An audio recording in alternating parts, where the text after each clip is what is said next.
Matan misalnya diterangkan zaman Matan penyembelian itu harus pakai bismillah.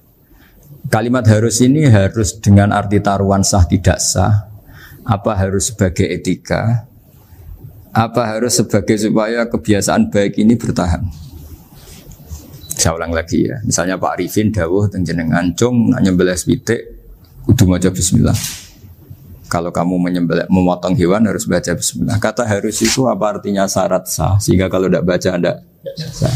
Apa keharusan dalam makna etikanya harus baca bismillah. Jadi urusannya hanya apa? Etika atau afdoliyah. Atau kita tidak ingin kultur baca bismillah itu hilang, sehingga barang tidak wajib pun kita wajibkan supaya kultur baca bismillah itu tidak hilang. Nah, Imam Syafi'i itu milih yang tidak wajib. Itu hanya urusan etika. Sehingga zabihatul muslim meskipun nggak baca bismillah, baik secara sengaja maupun lupa tetap halal ya, tetap sah, tetap halal. Tapi beberapa ulama mengatakan baca bismillah itu wajib dan menjadi syarat sah. Ya kira-kira karena pamit tadi, yang beri nyawa itu Allah, kok apa yang menghilangkan nggak pamit, sudah menghilangkan nyawanya ayam dimakan lagi. Wah itu selingkuhannya kan masih marah itu. Selingkuhannya, pacarnya, anaknya, cucunya itu kan marah itu. Tapi kalau pamit yang punya kan nah, lupa kalau ayam cantik yang pas kamu sembelih itu lanangannya kan mangkel itu. Kalau kebetulan sudah tua kan karep-karepmu kan gitu. Jadi apa? Itu yang tahu Sarah. Saya ulang lagi, yang tahu Sarah, karena ini sudah jelimet. Sudah jelimet. Sehingga nggak ada kitab matan yang Indo kecuali disarai. Dulu ada kitab namanya Takrib, karangannya Abi Suja. Terus disarai kecil sekali oleh Fathul Qorib, ya, oleh Ibnul Qasim Al-Huzi itu. Terus disarai lagi oleh Bajuri. Jadinya Bajuri itu sudah sarhun ala sarhin warifin, ya, sudah sarhun ala sarhin, bukan sarhun ala matnin tapi sarhun ala sarhin. Nah, kenapa memang kita butuh itu? Saya ulang lagi, kita butuh itu. Nah, kenapa butuh? Ya karena mau tidak mau. Saya ulang lagi, mau tidak mau. Karena matan itu seperti itu. Misalnya matan cerita, yang dikatakan menyembelih itu apa? Ya nyembelih itu ya nyembelih. Nyembelih itu memotong hewan. Terus motongnya dari mana? Kalau kamu motong hewan dari mana coba? Dari belakang atau dari depan? Dari mana? Depan misalnya. Pertanyaannya, ketika dari depan itu paling penting terpotong al-hulkum wal mari misalnya. Yang satu majrur to'am, yang satu majrur ruh, ya gitu, majrur nafas.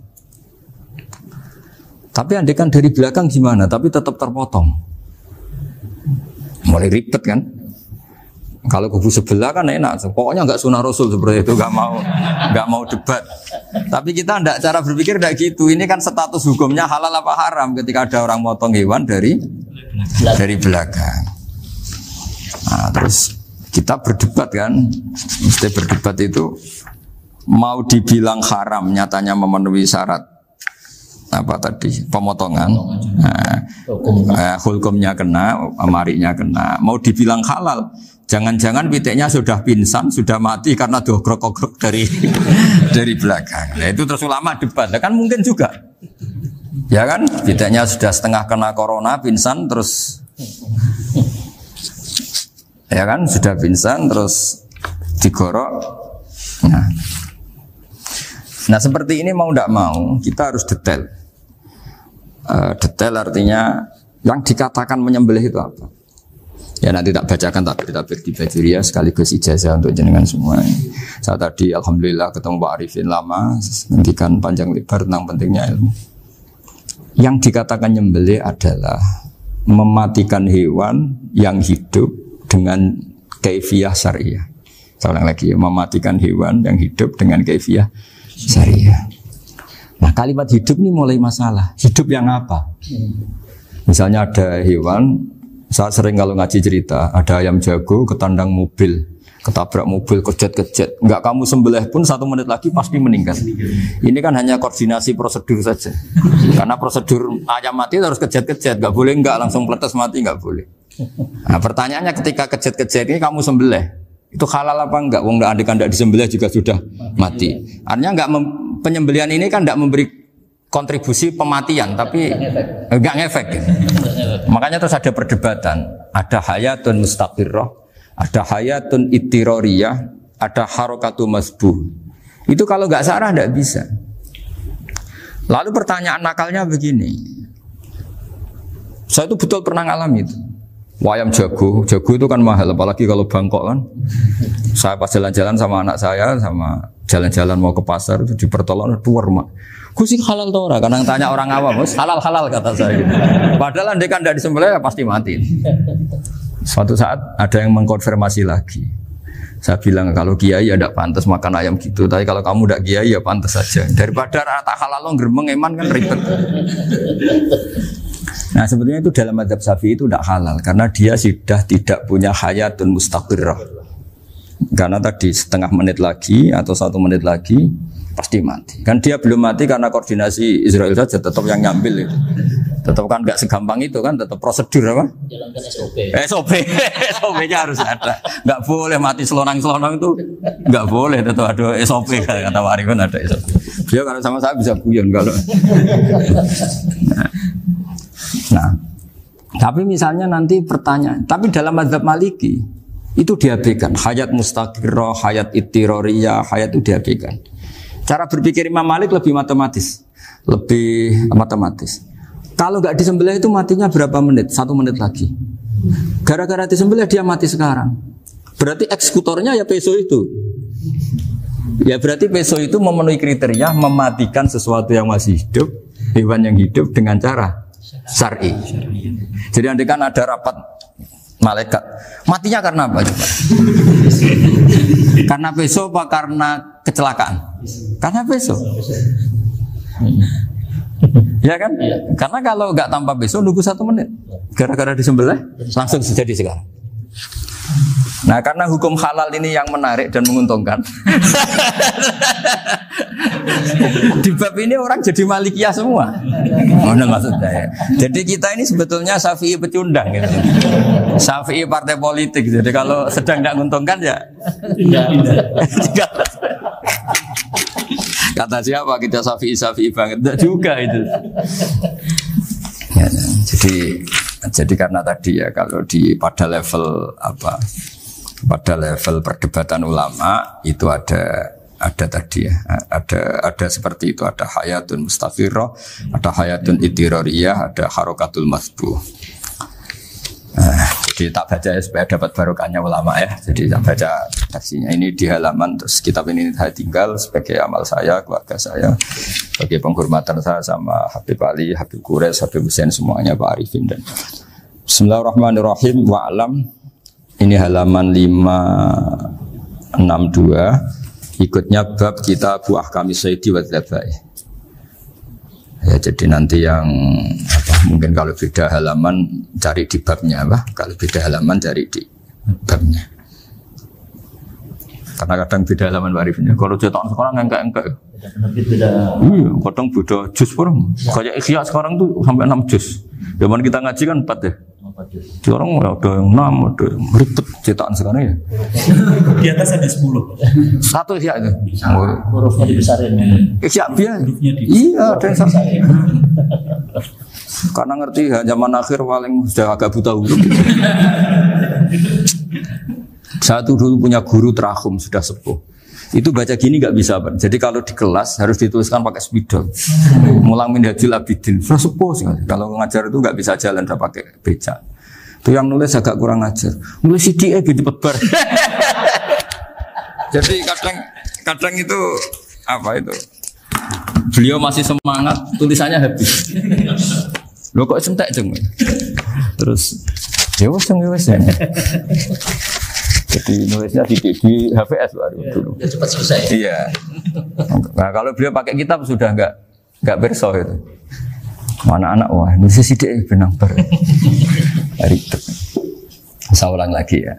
Jadi yang mau saya baca tadi itu logika fikih ya. Fikih itu berpikir ya. Di mana-mana namanya menyembelih itu apa? Dari hidup dimatikan dengan kaifiyah syariah. Kaifiyah syariah ini tidak boleh kamu nyontohkan harus disembelih, keliru juga. Karena untuk hewan yang berat atau hewan liar cukup dipanah asal ma'an harodama yang bisa ngalirkan apa? Darah. Jadi makanya saya umumkan bikefiatin syariah Pak Arifin kan tidak harus motong kan bentuknya. Kalau hewan liar kan atau sapi kurban liar kan, sapi kurban ucul liar kan boleh dipanah, boleh macam-macam. Nah kalau tembak bisa diperdebatkan karena ada unsur api Pak Arifin. Jadi bisa debat. Meskipun ada yang bilang boleh tapi bisa debat lagi kan? Karena ada unsur apa? Api Pak Arifin. Iya. Tapi ini saya cerita umumnya bikefiatin syariah. Nah karena kalimat hewan hidup, ada kalimat hidup. Hidup yang apa kan pertanyaannya? Hidup yang sudah kejet-kejet, misalnya sudah koma, udah kena corona, disentak istrinya, itu. Apalagi ayamnya menyaksikan pasangannya diselingkuhi, wah itu udah stroke itu dia. Nah itu. Makanya kalau orang suka macam-macam itu kayak ayam makanya itu. Saya baca ya. Bismillahirrahmanirrahim. Wa'lam annahu yujadu fi ibaratihim hayatun mustaqirrah, hayatun mustamirrah, harakatu mazbuh. Wa yuqalu aisyu mazbuhin. Wal farqu bainaha annal hayata al mustaqirrah yakunu ma'ha ibsarun bi ikhtiyarin wa nutqun bi ikhtiyarin wa harakatun ikhtiyariyah. Wal hayat al mustamirah ya allati tastamiru ila khurujir ruh minal jasad. Wa harakatul masbuh ya allati la yabqa maha ibsarun bi ikhtiyarin wala nutqun bi ikhtiyarin wala harakatu ikhtiyariyah. Bal yakun maha ibsar wa nutqun wa harakatun ittirariyah ini. Wa ba'duhum farraqa bainahuma. Sampai saat terus ini. Jadi ini perbedaan-perbedaan pandangan ulama. Nah, Imam Malik itu mengabaikan semua istilah itu. Sing penting pas mbok sembelih iku kecelok urip, cara wong Jawa iku kecelok urip. Cek hayat mustaqirrah, cek ittirariyah, cek harakatu mazbuh, pokoknya kecelok urip. Ane kecelok urip bisa dibilang masih hidup. Karena kalau bisa dibilang masih hidup, kamu sembelih, tetap nanti rapat malaikat kira-kira gitu. Ini matinya karena apa? Karena kecelakaan. Oh, kalau kecelakaan 1 menit lagi matinya dong. Tapi kan matinya sekarang ya karena disembelih. Nah tadi saya bilang sebenarnya mazhab Syafi'i itu tidak seperti itu.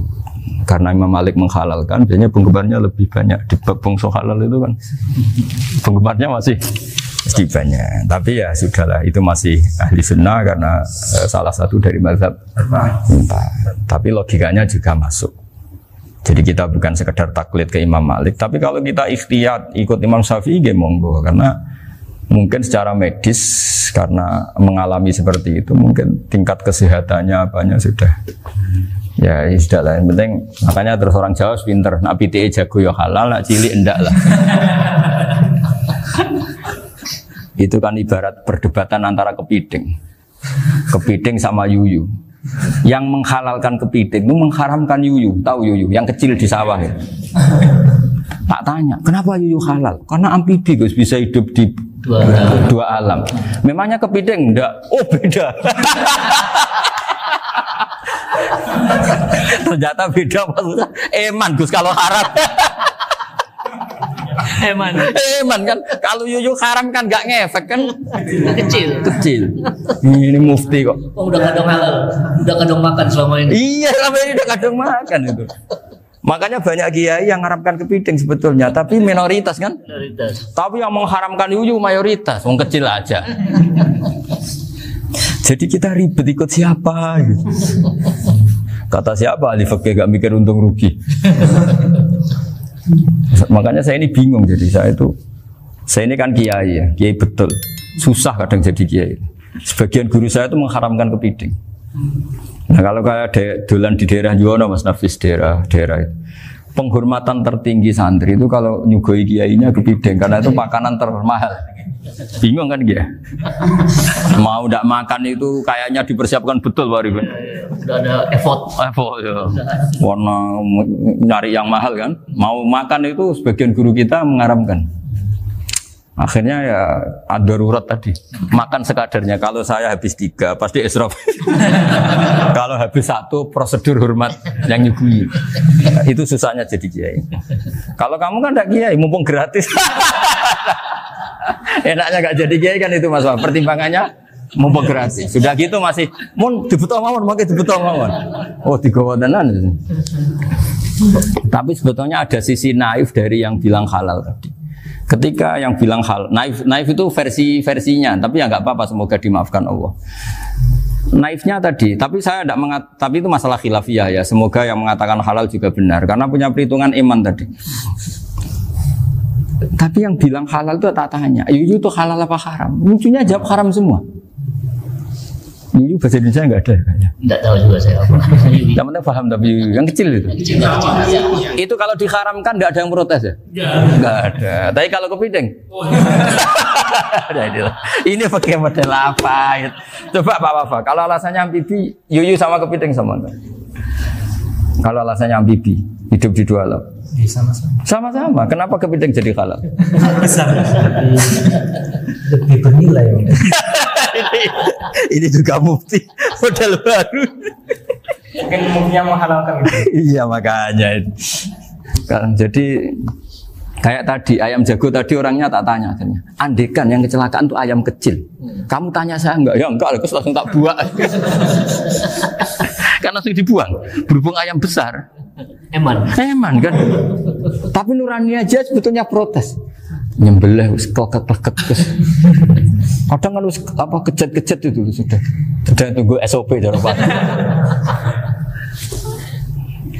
Ya tapi apapun itu ini ilmu harus didengar ya supaya sampean tahu ya, ada hayat mustaqirroh, ada hayat mustamirroh, ada hayat ittiroriyah, paling enggak kita ngerti lah. Karena nanti di bab B, ya nyun sewu di bab apa? B. Itu ya nanti enggak sahnya karena apa? Tidak mutamawal. Misalnya saya punya utang sama Pak Arifin ayam jago. Tak bayar dengan jago yang mengalami kehidupan sudah seperti itu kan tidak sah. Meskipun itu hidup tapi sudah tidak hayat yang mustamirah, tidak normal. Jadi ilmu itu apapun tidak cocok kita karena beda mazhab misalnya, tetap sebagai apa? Ilmu. Jadi jangan pernah anti ilmu meskipun kita tidak cocok. Dulu saya itu heran sama Abu Hanifah karena membolehkan merujuk wakaf.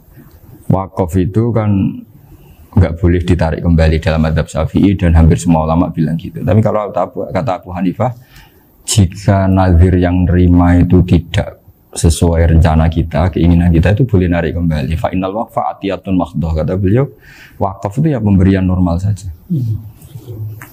Suatu saat ada peristiwa gini Pak Arifin ya, ada orang kaya raya mewakafkan tanah itu senilai kalau nggak salah itu 60 miliar. Singkat cerita beliau bermain apa gitu, bisnis apa itu bangkrut. Kemudian itu belum disertifikatkan wakaf. Kemudian nggak ada yang disawang coro Jawa, nggak ada yang dilihat, terus mau dibeli sama nyuwun sewu sampai yang mau beli yang mampu itu non muslim. Singkat cerita ada orang kaya muslim yang mau beli itu tapi ada problem karena itu wakaf. Tapi kalau nggak dibeli itu malah dibeli non muslim. Tanya saya, akhirnya saya jawab nggak apa-apa dibeli saja. Ikuti mazhab Abu Hanifah. Karena kalau mazhab Syafi'i itu nggak sah semua pembeliannya. Tapi apa artinya mazhab kalau kita berpikir nggak sah tapi yang jual melakukan? Nah itu yang nggak dipikirkan oleh orang-orang fikih yang di Menara Gading. Apa gunanya kita bilang nggak sah, tapi yang punya tanah tadi tetap menjual, karena tidak mengindahkan hukum itu. Mau apa? Makanya saya bilang bagi tentang Gus itu nggak ada kaulnya dalam mazhab Syafi'i. Saya bilang kamu mengharamkan itu sudah tidak ada gunanya, karena itu tetap dilakukan. Jadi kita pertimbangannya ndak itu, daripada dikuasai situ mendingan kita. Betul. Nah itu sisi-sisi fikih. Makanya ini kita ngaji fikih tidak segampang itu memberi fatwa karena pertimbangannya banyak, Pak. Tidak hitam putih gitu maksud saya, ini cerita. Jadi nanti kamu ngerti. Jadi mau apa coba? Itu kan ibarat gini. Hukumnya kita ngajar perempuan itu masalah sebetulnya secara karena itu ajnabiyah. Tapi fikih mentoleransi li ajli ta'lim karena untuk belajar enggak apa-apa. Kalau sudah jadi fakta itu ribet. Dia maunya belajar sama kamu dan sekali kamu tidak mau belajar ke yang lain yang potensi menyesatkan. Jadi fikihnya bukan masalah nazar lagi, sudah penyelamatan. Ribet kan kalau sudah begitu. Saya punya kenangan yang menurut saya itu harus jadi trauma. Siapapun harus jadi trauma. Ini cerita sedikit. Ini masih ngaji fikih, pertimbangan. Ada orang itu sangat khusyuk, Pak. Sangat khusyuknya di rumahnya Pak Wafa itu nggak ada TV, nggak ada motor. Nggak ada apa saja. Ketika anaknya berkembang agak dewasa, itu pertama naik motor, itu ya utang jasa sama kawan-kawannya. Pertama dia ngelihat nikmati TV ya dari kawan-kawannya. Corong Jawa, mbek tanggane lah. Padahal orang tuanya ini protektif justru karena banyak tanggane sing nggak pati Islami lah. Ya mereka orang Islam tapi ya nggak sholat, nggak apa. Singkat cerita orang tuanya ini datang ke rumah sana nangis. Nangis Gus, sekarang saya ikrar bahwa mazhab Abah jenengan Kiai Nur Salim, bapak saya itu mazhab jenengan itu lebih hebat timbang mazhab kula. Nangis dia. Dulu saya itu agak menyalahkan Kiai Nur Salim jenengan karena longgar di rumah ada TV, ada motor. Terus dia cerita. Nah karena anaknya ini pertama bisa naik motor, untuk anak ABG ini kan jasa yang luar biasa. Karena dia butuh sekali bisa naik motor, dipinjemin. Akhirnya walhasil anaknya ini yang saya merantau ke Jakarta kemana? Akhirnya lam yusolli wa lam yasum. Padahal anaknya ya kiai kamu. Terus tak ceritanya. Terus akhirnya dia tanya, kenapa sih Gus jenengan sama Abah kok longgar gitu sama anak? Terus tak ceritanya gini Pak Arifin. Menurut ilmu al-insan abdul ihsan, manusia itu budaknya kebaikan. Karena utang jasanya sama anak ini, ya dia akan ainut anak ini. Sementara kenangannya mbek jenengan mbok amui. Tidak boleh. Dia baru ngakui ya Gus saya itu nyun sewu hanya khusyuk tapi kurang ilmu. Tadi dia hanya berdasar khusyuk. Bocah kok main delok TV kan pikirannya hanya gitu. Ini cerita ilmu, saya bukan menjustifikasi manapun. Ini kan cerita ilmu Pak Arifin ya. Jadi semuanya itu ada hitung-hitungannya. Coba kalau kita terlalu stakung be anak pertama naik motor jasanya orang nggak sholat ya, pertama roh TV jasanya orang nggak sholat. Coba terikatnya anak ini sama kita apa sama orang itu? Sama orang itu. Bayangkan kalau umur ABG, kalau umur sak pari pun Pak Wafa ini nafsu astagfirullah kan. Gue job tua nome ya orang. Gaya tok, bareng tua udah khusus gue gaya tok. Aslinya namanya bodoh. Ya saya sama semua. Cuma saya akan lebih jujur dari biasa. Jadi orang itu harus ngitung gitu. Itu kenapa Mbah Mun tuh kayak alim alama. Setahu saya dalamnya ada TV. Putra-putra ini lihat TV. Meskipun kita tidak mungkiri negatifnya TV, kita nggak mungkiri Pak Arifin ya. Tapi tadi ketika anak-anak ABG itu pertama lihat TV jasanya tombo nih. Kalau kebetulan tanggane wong soleh nggak masalah ya. Kalau enggak, itu nangis ke rumah saya itu ya. Nyesel dia. Tapi saya bilang gini, ini jenengan tiang soleh, mesti anak jenengan suatu saat kembali. Coba pola jenengan harus rubah. Ini hebatnya Nabi. Ketika Sayyidah Aisyah masih kecil, minta diperlihatkan Li'bul Habasyah. Itu ya diturutin kan wasyir itu. Kayak apa Nabi? Karena kalau nggak diturutin, pasti Sayyidah Aisyah akan ngidolakan mainan yang lain yang di luaran sana malah. Itu karena Nabi punya kearifan tadi. Jadi ini kan ilmu, lagi-lagi ilmu. Jadi yang semua itu harus dibaca dengan ilmu. Makanya kata Nabi, ad-dunya mal'unatun mal'unun fiha illa dzikrawah wa ma'alahu aw aliman aw muta'aliman. Karena dunia ini hanya bisa dibaca dengan ilmu. Yang diridai Allah maksudnya hanya bisa. Saya itu banyak kenal menteri, kenal pejabat. Tapi saya tidak pernah melihat itu sebagai pejabat. Melihatnya itu orang yang ingin belajar agama. Karena sekali salah melihat, yang hidup itu tamaknya Pak Arifin. Yang hidup kan tamaknya. Saya kenal orang kaya kok melihat kayanya, yang hidup itu tamaknya, ingin dapat ini. Tapi kalau melihat itu sebagai hamba Allah yang ingin belajar, insya Allah kita selamat dari tamak. Meskipun kita ya manusia tidak sempurna. Setidaknya ketika dia lomo atau tidak lomo, nyalami template apa tidak ngefek, karena kita melihat ini mau belajar. Tapi kalau kamu didorong tamak, katanya orang kaya ternyata nggak tahu haknya kiai, ribet kan? Ribet. Ya kalau kamu punya santri cantik ya lihat itu sebagai santri kamu. Jangan melihat ini mau nggak sama saya, kalau enggak ya wah ya ribet kalau gitu. Ini anak-anak muda harus dilatih ikhlas, baru bahaya ini santri-santri sampean kalau nggak dilatih ikhlas ini bahaya. Karena ini belum punya penggemar pejabat, paling ya anak-anak yang ya tadi ABG. Jadi lah Sarah kembali lagi Sarah itu membicarakan itu detail. Jadi ya makanya kenapa orang mati yang lahir langsung meninggal itu nggak wajib disolati. Alasannya fikih ya lucu. Karena dikatakan sholat mayit, di mana-mana mayit itu sabakohu hayatun. Di mana-mana namanya mati itu terdahului oleh hidup. Nah ini nggak pernah hidup langsung mati. Jadi fikih itu ya kadang lucu. Ya gitu aja alasannya. Kamu nyolati apa? Mayit. Kenapa kok mayit? Jadi mayit itu namanya mayit Orang mati. Orang mati artinya pernah hidup. Nah itu sarah. Jadi ketika matan hanya cerita wasiktu alladzi lam yastahila, enggak pernah nangis, lam yusalla alaih. Sarah bilang mergo ora tau urip.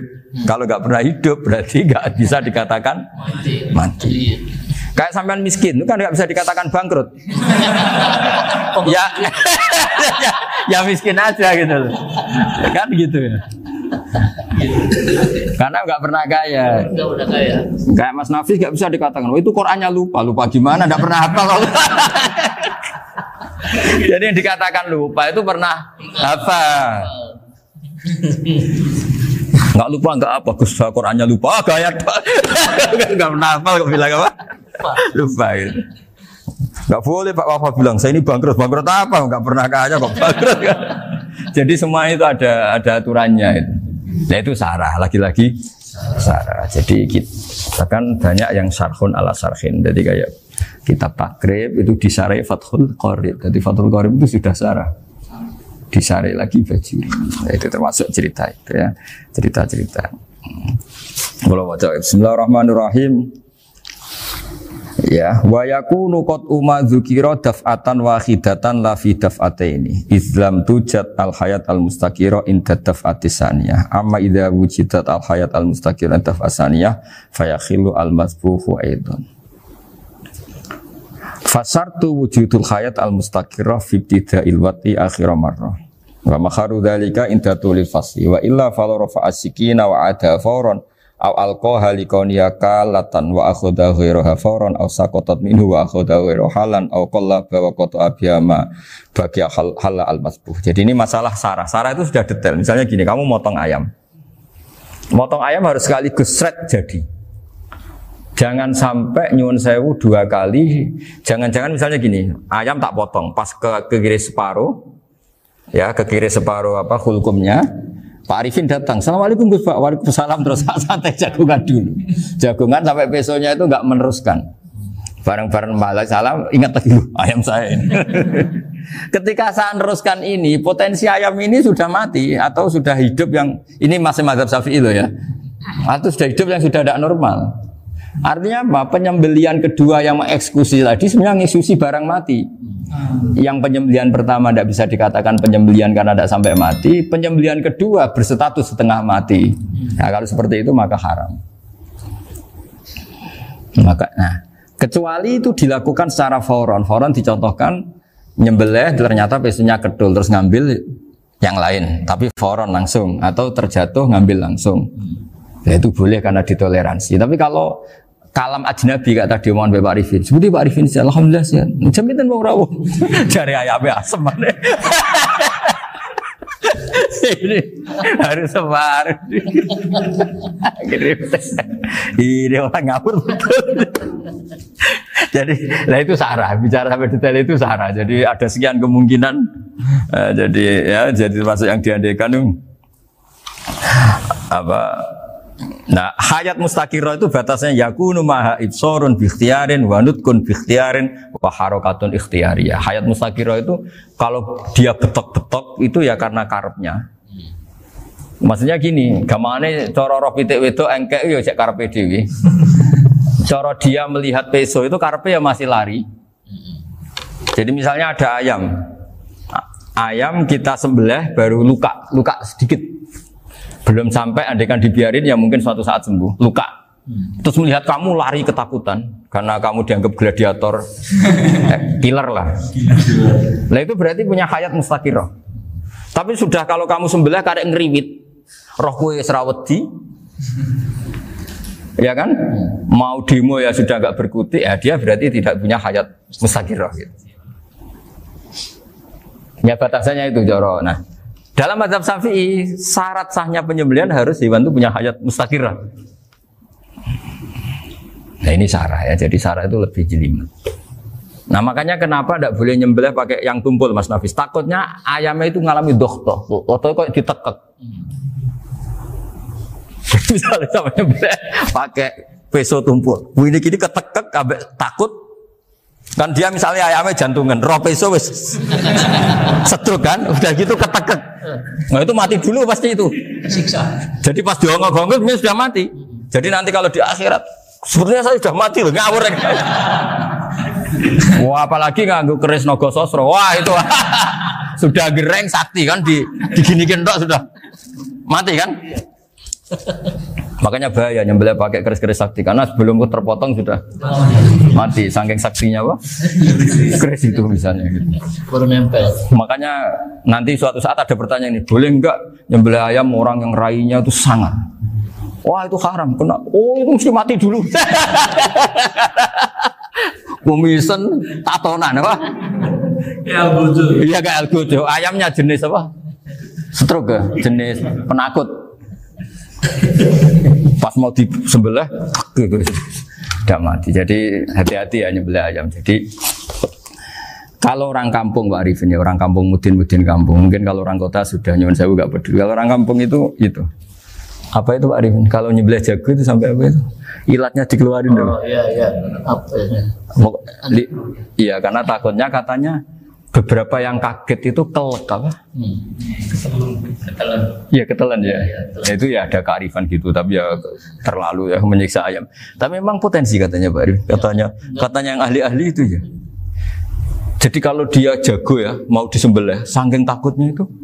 Kalau orang Jawa kalau takut kan yang ngelek itu ya. Orang Jawa loh ya. Itu kalau orang takut kan kadang apa kayak. Nah ayam itu nak ketakut. Kadang ininya terus apa? Lidahnya masuk. Akhirnya pas disembelih ini nggak kena. Nah, makanya terus banyak mudin yang punya ikhtiar tadi. Pernah lihat apa yang ayam jago itu? Ilatnya ditarik.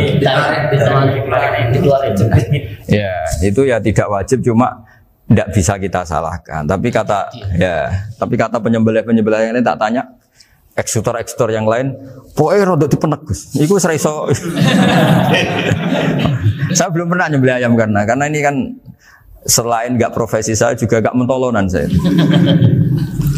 Tapi ini beberapa kefiah yang penting kita tahu ilmunya. Yang paling pokok itu qatul khulqum wal mari. Ya kira-kira dalan sing digo nafas sama digo makanan tadi.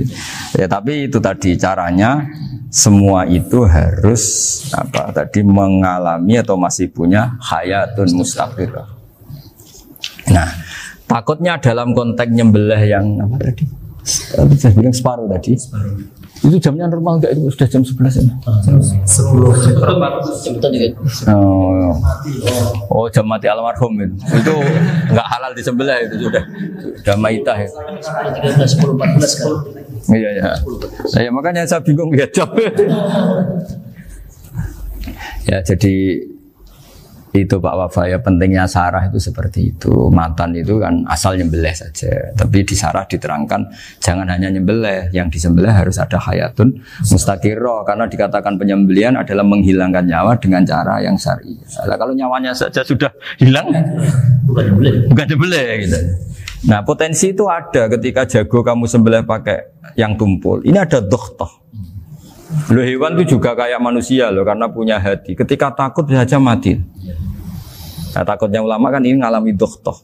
Kayak orang ditekek kan mati kan, ditekek kaget. Contoh gampang gini, orang ditekek perempuan kemungkinan mati itu kecil, karena murni hanya ngalami pernafasan. Tapi nak ditekek wong gagah tatonan kan terus dua reaksi tubuh. Takut sama gak bisa bernafas, itu kan lebih cepat apa? Mati. Kira-kira kan gitu. Lah ini sudah takut dongok-dongok itu kan nyiksa. Saya sering ketemu orang yang ahli nyari ular, nyari apa. Itu ya gitu. Filosofinya sama seperti orang perang. Harus bikin takut. Iku kewan Gus nak disewentak, iku telelekan, jadi telelekan iku apa Pak Anda bicara bahasa Batawi ini? Orang kaget terus terpaku itu. Teorinya Khalid bin Walid kan gitu. Kalau perang supaya musuh takut. Kamu tahu saya, kami siapa? Ayat jina biqaumin yuhibbunal mauta kama tuhibbunal hayat. Kita ini bawa pasukan yang mereka mencintai mati kayak kalian mencintai hidup. Pasukan kami ini wah darwis, berani modar ya wis gitu, kira-kira gitu kalau bahasa Jawa itu. Berani mati. Akhirnya musuhnya kan nah, di antara syaratnya perang kan gitu, harus bikin musuh itu takut, gemeter. Nah telelekan itu gampang gitu. Telelekan itu pokoknya tadi loh Arifin, kepaku tadi. Nah, agak berkutik. Paham ya? Nah jangan-jangan ayam yang kita sembelih mau wis wedi diongok-ongok mati duluan gitu. Nah makanya terus kata musannaf kalau bisa itu wa yakunu madzukira bidafatin wahidah. Kalau itu usahakan sekali jadi. Tapi itu bukan berarti syarat sahnya harus sekali jadi. Kira-kira karena tadi gak kebayang kan kalau baru separuh tak Assalamualaikum Gus Pak, waalaikumsalam Pak Arifin, sebudi kabarin. Baru itu terus ingat diteruskan lagi. Kemungkinan ini sudah mati apa? Nah makanya ya tapi lagi-lagi ini sarah ya tak baca Bismillahirrahmanirrahim wa yakunu qad umadzukira daf'atan wahidatan la fi daf'ataini fa innahu yahrumul masbuh hina itu. Kalau 2 kali, tapi 2 kali maksudnya yang 1 kali ini mengakibatkan kematian. Dikatakan penyembelian belum sempurna, dikatakan hidup toh nanti pasti mati, berarti tidak mengalami hayatun mustaqirrah. Paham ya? Jadi ini semoga dapat barokah dari para ulama. Jadi saya mohon nanti Pak Wafa, Pak Muntaha, teman-teman jangan hanya baca matan ya. Pada level alim itu harus baca syarah karena matan itu nyuwun sewu tidak cukup untuk menjawab sekian kemungkinan. Nah syarah itu sono fardul masalah. Ya Pak Arifin ya mengandekan masalah meskipun belum terjadi ya pengandaian sehingga nanti kalau terjadi kalau militer itu apa? A, B ya? Alternatif gimana? Kalau strategi itu kan ada sekian A, B, C. Kalau A gagal, B sudah siap. Oh militer. Jadi kalau masuk surga pintu 1 nggak bisa, itu kedua. Lewat teras Gus. Ini sembrono. Bagi Al-Fatihah.